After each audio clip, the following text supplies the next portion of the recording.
we're so glad you are spending time each and every week or day with your family or by yourself studying God's Word. It is a valuable, valuable thing to add to our lives. So today we have Ivy, our intern, joining us to share our thoughts on our Midweek Moment studies, and hopefully it's something that's beneficial to you and your family as you study. So Ivy, what were some of your insights? So when I was reading through chapter 4, what really stood out to me was the effects of Nebuchadnezzar's pride. So God gave him multiple warnings, and Nebuchadnezzar did not really react to any of them. And as a result, it turned him into a wild beast. And then when I got to chapter 5, it mentioned King Belshazzar. And Belshazzar saw what happened to Nebuchadnezzar.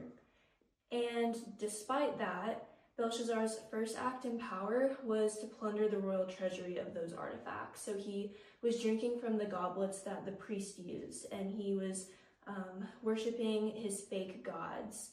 And it made me reflect on my own life and how, like Belshazzar, I've seen all of these miracles that God has performed, not only for me, but like for my friends, for family.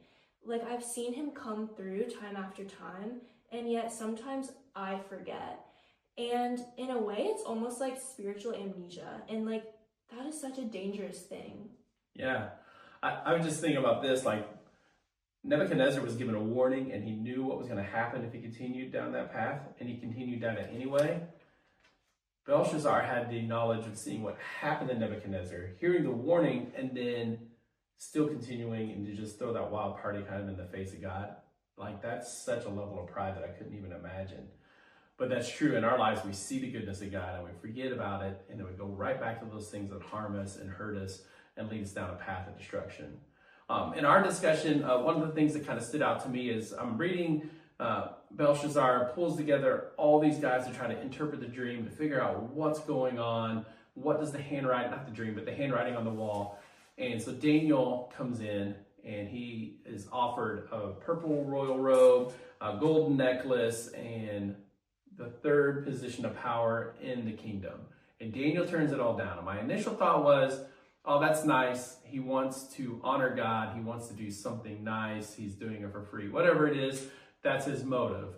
But then the more I thought about it, I thought, no, he knows what the handwriting means. He knows that Belshazzar is getting ready to no longer be king, that his kingdom is no longer going to stand. So why would he want to be number 3 in that kingdom? That's like one of the first people that are going to go in the overthrowing of this kingdom. So why would you put yourself in a position of leadership?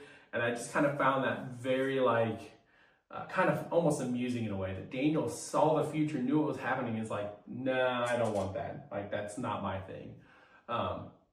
So that's our insights. Hopefully that's beneficial to you and your family this week as you go through your midweek moments. Thanks for joining us, and we'll see you next week.